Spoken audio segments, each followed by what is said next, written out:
I don't know if you've been watching any news this weekend, but there's a lot going on the coronavirus front. We know there are now at least 2 cases of the Omicron variant here in Canada, many more being investigated. 2 were confirmed were travelers flying to Ottawa from Nigeria. And as I said, many more are now under review. So this comes just days after Canada banned travel from 7 countries in southern Africa. Scientists have been saying vaccine inequity and hesitancy have made this variant more likely. Everybody is reacting to this everywhere. How are we feeling about this today? I don't think anyone's feeling good. You hear this and it's just immediately this kind of, I mean, the name too, right? It sounds like some kind of like terrifying cyborg. And you're just like, I think all of us were starting to get our hopes up, feeling like vaccinations, we can see that they're working, kids are now eligible, and then it was a kind of wah, wah, wah. The thing that I also have heard a few people talking about, like travel, we should have, put the borders down sooner.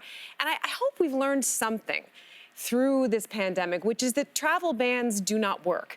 That basically by the time this new variant has been even discovered, it's been around presumably for a few weeks. And in that time, people move. People constantly are traveling. And so to isolate this one area is so silly.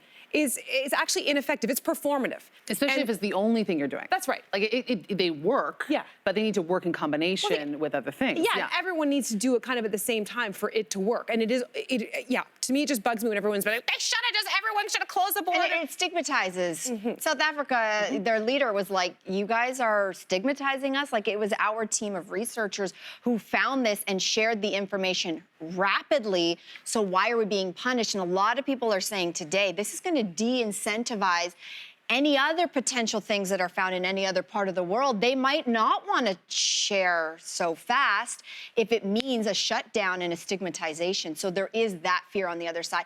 I don't know that all experts agree that bans don't work. I actually saw a lot of really prominent doctors that I respect and follow online this weekend who were kind of debating both sides. And a lot of them were saying, depends how quickly, because if you find an epicenter, if in fact South Africa is the epicenter, we don't know that yet, but if you find an epicenter where there's a ton of cases, that's how infections and viruses work, right? Is that if you can contain, you can mitigate But it doesn't make any sense because you've got somebody in the epicenter who travels not to one of the countries that's banning it. They travel to Italy, and then they give it to somebody in Italy, and someone from Italy. It's a numbers game. I think it's a numbers game. Global pandemic. That's how we got that's here. Lainey's favorite word. Oh, is it?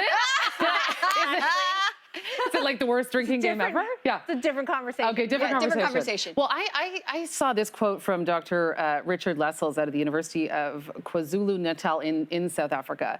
And he said inequality is what is going to extend this pandemic. Yes. And that tweaked something in me, because when you think about it from, that numbers game, the travel ban, but when you take it back to what you were saying, Mal, and it becomes this issue of inequality, this issue of prejudice and privilege, of accessibility, it takes on a whole different route. And they have always said, we're in this together, and we said that sort of in Toronto, in Ontario, in Canada, but it really means all of us globally are in this together, and it's going to take a lot of the potentially more countries with more access to really decide that that's what it means, and to really decide, are we going to do those boosters, or are we making sure everyone in the world has the second round?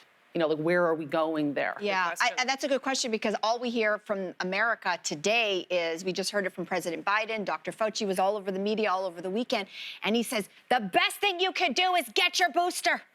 And I kept thinking, how is this living right beside the fact that many countries of the world do not have enough vaccine for their people? And I think that that's something that I'm thinking about, because I am one of those people who I've been wanting a booster for weeks now, I have said.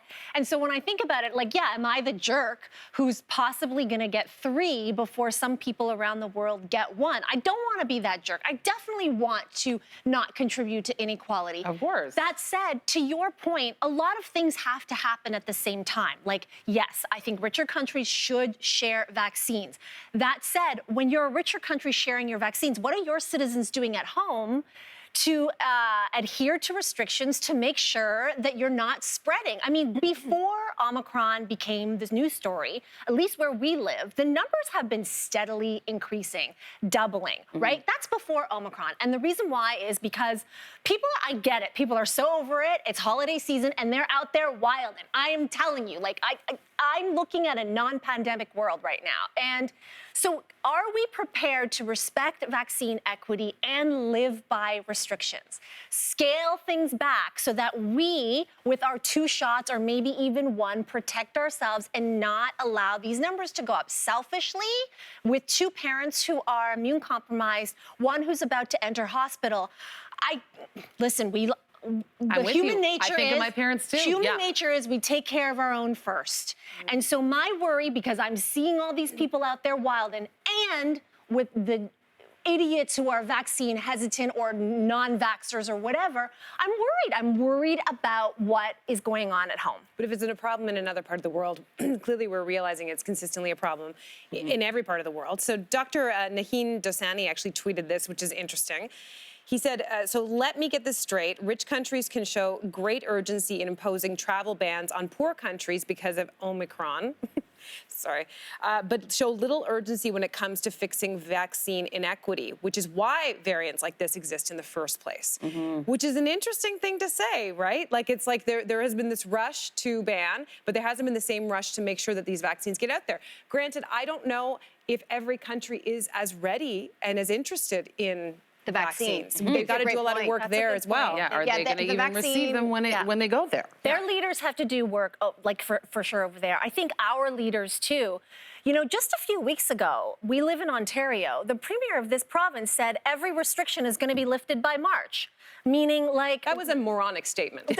I'm not going to ever dispute that, especially the word that you use, the adjective that you just used. But in terms of, like, us talking about shipping vaccines somewhere else, not taking any for ourselves, what do we have to do here? It's not taking our masks off in March. You know, so our leaders have to tell us, like, to give us that kind of messaging. We are not out of this. We are still in this. Please don't congregate in big groups. Please be careful. Do not take your masks off. Like, count down to March. I was in the mall on the weekend and I saw a lot of people not wearing masks. And I was just like, wow, I would love to get inside your head for a moment. You know what's really, I mean, and we think of the businesses as well, you know, going out a little bit more, if people are doing some shopping and going out and about, and businesses who want to keep their doors open. I'm going to plead to businesses across this country. We have QR codes for a reason. Almost every province has some kind of scanner. When you talk about everybody doing their part, if we want to live as if we're trying to get back to normal before Omicron gets its hold, which we still have no idea much about it, then I think those businesses need to actually step up and do their part as well. Otherwise, get ready for more shutdowns. I mean, if we can't mitigate and control these numbers, which are happening right across the country, I think to your point, we all have to get in this together. I will say, when I'm going to be watching what the federal government has to say about this. There's a lot happening. We have, 2 weeks until scientists say they can get more answers to us. And then what? I don't want to panic. I don't want to panic before then. I'm still wearing my mask. I just booked my parents' boosters today. My daughter got vaccinated. I don't know that I'm going to say, I want to say maybe I do want a booster. But if I'm going to say right now I'm healthy, I'm not one of the vulnerable ones. I'm willing to take the hit if somebody else can get it. I really, really hope that the information has to be there and the confusion has to be mitigated, because even when we were about to talk about this, I was like, I don't even know what to say. Yeah. Honestly, I was like, I don't know what to say anymore that would be helpful, because I don't know. We don't know how. You know, I don't know. The small glimmer of hope was that there was a lot of worry about the Delta variant, about it maybe being resistant to the vaccines that we have, and we're hearing similar things come out about worries about this, and we just don't know. And Delta, it turned out, wasn't actually as concerning as it turned out. So there's still... Well, no, we can't say that. Well, Delta is still the predominant. It's predominant, but it wasn't as virus. resistant to the vaccines as was initially being projected. Right. Scientists, I'm trying to hang on to any hope now. Science. Any hope. You know what we say? Let's keep funding science. Yeah. Isn't science a beautiful thing? Oh, gosh, yes. Oh, I can't wait to see the tweets coming my way for saying something so controversial, like science is real.